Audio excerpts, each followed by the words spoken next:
Neha Bajaj. I'm a freshman from the Somerset County Youth Council, and I'm here to interview Mike Ross from the Department of Human Services. So, what is the role of the Human Services Department, and what is it responsible for? Departments of Human Services are different in every county in the state of New Jersey. In this county, the role is to do a combination of administration of programs, meaning monies and programs that are passed from the federal government to the counties or from state to the counties. And there are a variety of those kinds of programs which work with many different populations. For example, we do a rental assistance program in our community development division, other things involving housing and urban development, but we also do a lot of direct service in this county. So we have a comprehensive mental health center, we have a dedicated office on aging and disabilities, we have 6 nutrition sites that we run throughout the county, and then a list of, in total, 10 divisions, all of whom do some combination of planning, contracting, and direct service. So it's a pretty broad spectrum. That's very interesting. So, how has the department changed due to COVID? And, how has it supported the community through this time? Well, obviously, and this is a timely moment in which we're having this discussion because this is being recorded exactly 1 year after everything changed. Yeah, that's true.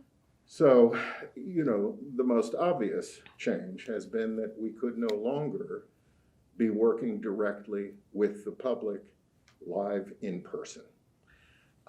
And that meant that for some of our divisions who didn't have sufficient technology, for example, divisions who didn't have laptops with webcams or microphones, the first few months were spent scrambling to try to find sufficient equipment to allow us to do what ultimately we did, which is to convert all of our services, with a couple of exceptions, which I'll talk about, to virtual offerings. So everybody got comfortable in learning how Zoom works. For example, one of the things that we do is run a variety of council meetings, as you know. Yeah.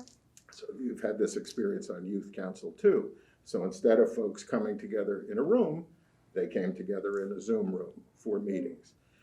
In some divisions, like Richard Hall Mental Health Center, we developed a really sturdy telehealth platform so that all of the services, psychotherapy, support groups, everything with the exception of intramuscular injections, for example, where somebody obviously had to come in for those injections, we were able to convert that and do that virtually. That's been true in all of the divisions. And I would say by the time we got to June of last year, we were pretty comfortable in doing this.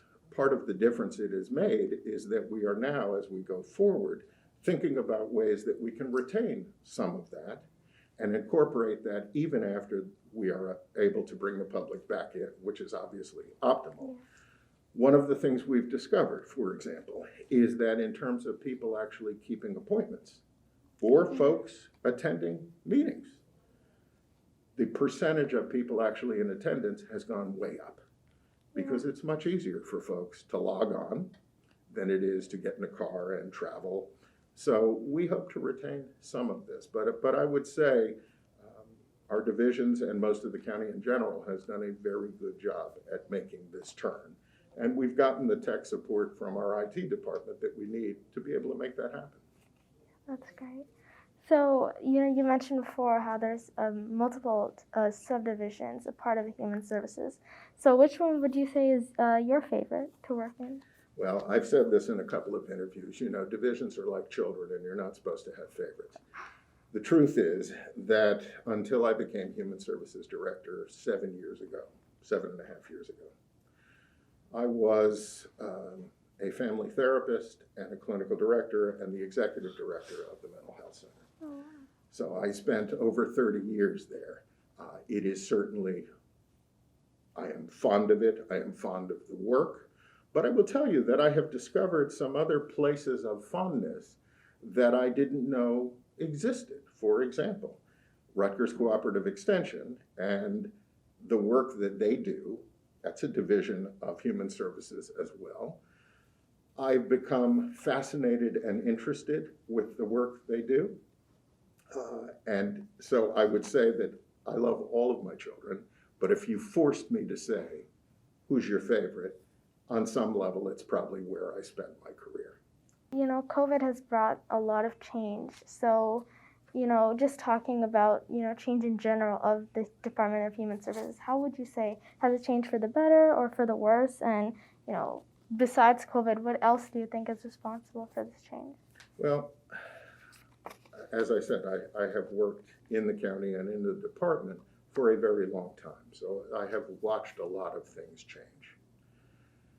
Some of this is related to the pandemic, but that's the tech piece that we just talked about.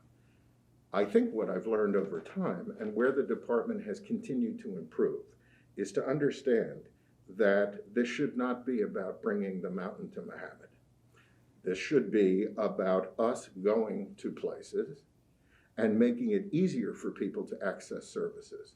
So part of what our focus is now is making things more accessible for people, trying to do more in the community. We have some ideas over the next couple of years about actually discussing with municipalities and perhaps a public-private partnership in which we create community hubs where many of our divisions are represented. People don't have to come to Somerville or Bridgewater. They would be able to go to those sites. So I think in general, we have learned that it is not as simple as here are our services, come and get them. That's kind of lazy work. So I think we are continuing to move in that direction, and I'm very lucky because the people who work for me as the division directors are creative, interested, not afraid of being creative and pushing themselves to do more and do it differently. So I don't know if that answers the question, but that's kind of where we're trying to go. So a follow-up question, do you think that all of this change and like these steps forward, do you think it would have happened without COVID? Or do you think, you know, we would have been in the same place we were a year ago? I don't know. It's a great question. I suspect we would have gotten to some of these places anyway, but it would have taken a lot longer, and there would have been a lot more mistakes made because there would have been the luxury of making those mistakes. This was not a time for the faint of heart.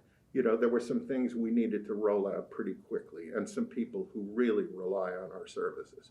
So I think we've learned that we are capable of far more than we thought we were, that the traditional notions of the way we always worked may or may not make sense.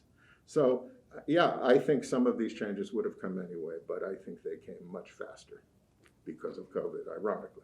Yeah. So as a youth member, you know, I'm always looking back and looking to go and help my community. So how do you think the Human Services can help youth be more involved? And what can the youth do to help Human Services? Well, of course, one of the things is what you're doing right now, which is being an active member of the Youth Council and working with our folks.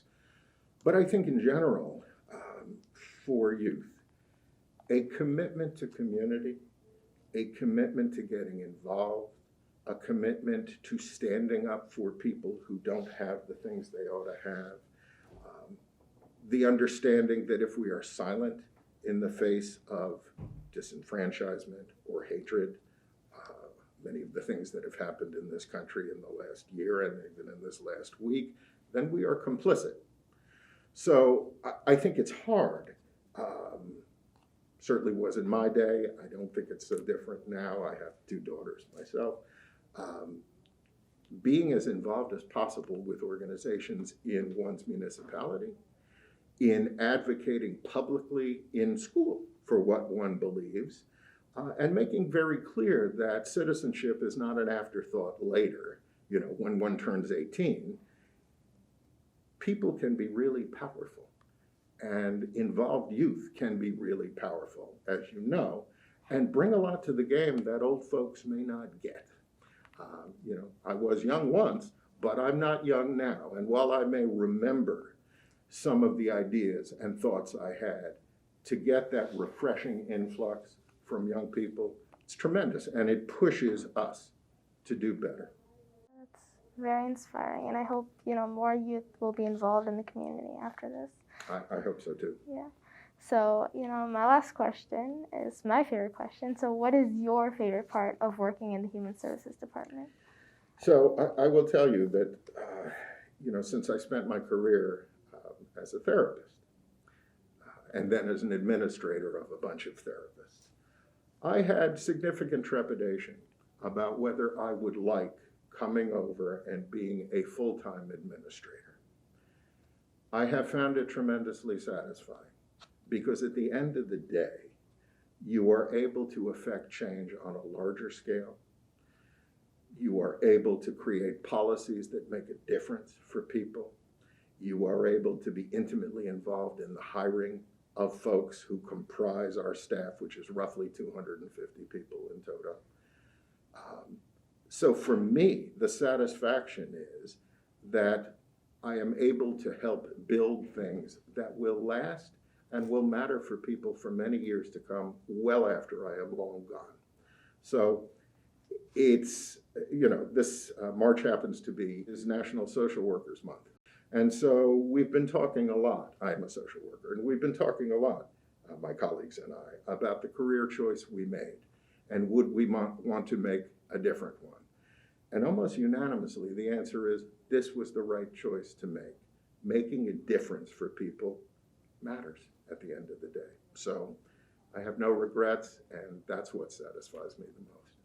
Yeah, I think that's a great thing to have in your life, to look back and say, I don't have anything I would do differently.